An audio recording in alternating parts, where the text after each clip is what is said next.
Hey guys, so how can you develop a better understanding about stretching? Basically, the complete guide to stretching. Flexibility is your joints' range of motion. My shoulders' range of motion, my elbows' range of motion, my wrists, my neck, and so on and so forth. We human beings have an ideal range of motion around every single joint. That range of motion will provide the best possible performance for your body. You need to separate a few different types of flexibilities. There is the passive range of motion and there is the active range of motion. And while you're working on these, also you need to identify dynamic range of motion. Now, these are not professional terms, but in my experience, this is the best way to remember them. You have your joints, you have your muscles, ligaments and tendons, and your fascia.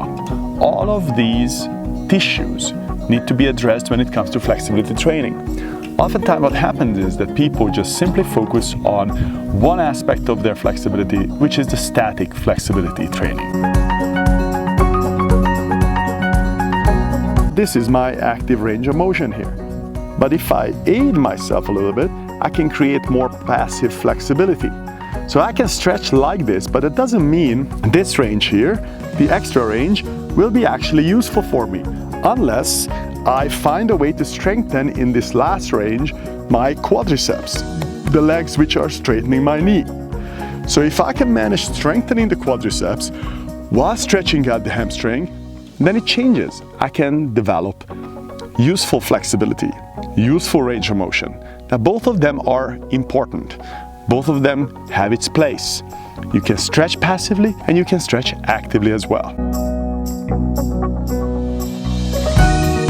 Dynamic flexibility is really not stretching, but it does work on the range of motion of your joint. Before a sporting activity, instead of passively stretching out your hamstring, it might be a wiser idea to dynamically go through the range of motion that you have currently around that joint, just like this.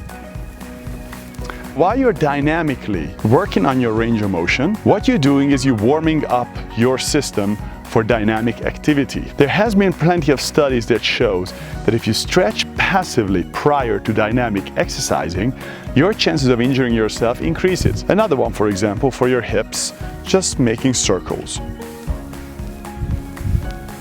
Or you can warm up your ankles dynamically. Now this is not going to improve, forsake the range of motion, your flexibility. Make sure that your body can access effectively your current available range of motion. In my experience, what's confusing about this subject is that on social media we saw so many people having immense flexibility. If you have too much of it, oftentimes it's actually not good for you. So let's just talk about normal people's flexibility. What is the norm and what type of flexibility training you should utilize in your everydays? Passive range of motion, passive flexibility. Active range of motion, active flexibility, usable flexibility, and dynamic flexibility, which is really not flexibility training, more like using your available range. All of these three has its place, and these are all working predominantly on your tendons, your ligaments, and your muscles. When it comes to fascia training, fascia is basically a white tissue that your entire body is wrapped up in. And this fascia itself is very sensitive. It can stiffen up and it can loosen. Interestingly enough, the most effective way to make sure that your fascia stays flexible is hydrating yourself properly.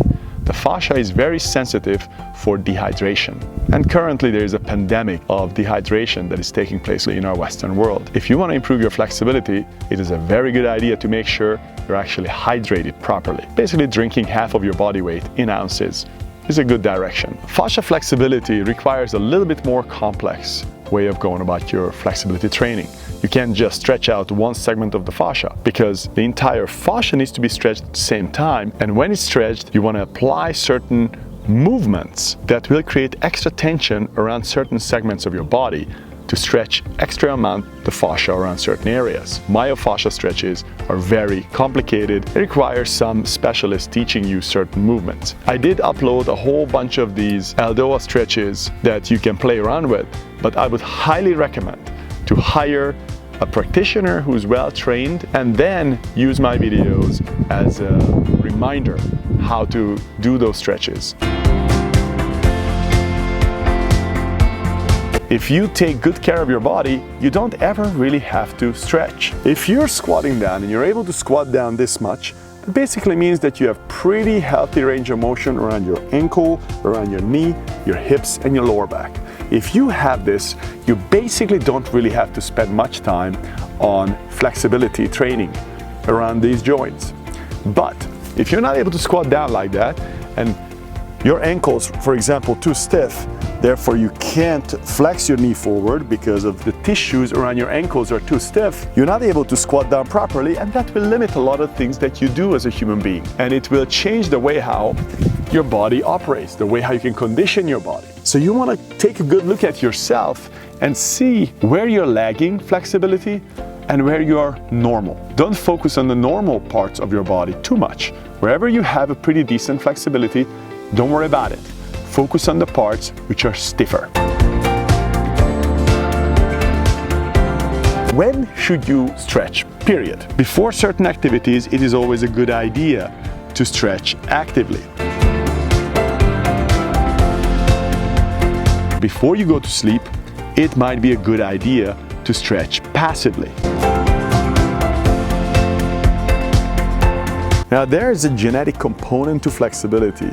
We're all born with different genes, and some of the genetical factors play in how much flexibility you can have. There are some people who just not possibly be ballet dancers or gymnasts due to the stiffness of their joints. But for most people, you can majorly improve on your flexibility. Now, why is flexibility important?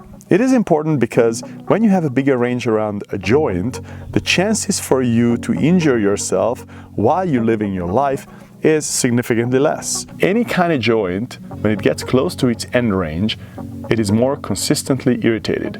For instance, if you stretch your finger out like this does not bother your finger. But if you keep it at the end range like this for a prolonged period of time, it is going to really start eventually hurting. Now imagine if the end range is here. You constantly near the end range of your joint, and that creates irritation. This is why it is important that you continuously working on maintaining a healthy range of motion around every single joint in your body. When you have healthy flexibility, you're able to use your body with a relative low chance of injuring yourself. But stiffer your body is, even the everyday sedentary movements will irritate your joints. Those irritations don't show up in a week or a month or even a year. But if you are continuously stiff for a pretty long period of time, eventually you will start to have these miracle aches that you don't know where it's coming from, but suddenly you feel more and more and more achy. So maintaining your flexibility is important. It creates quality experience for you. It also gives longevity to your body.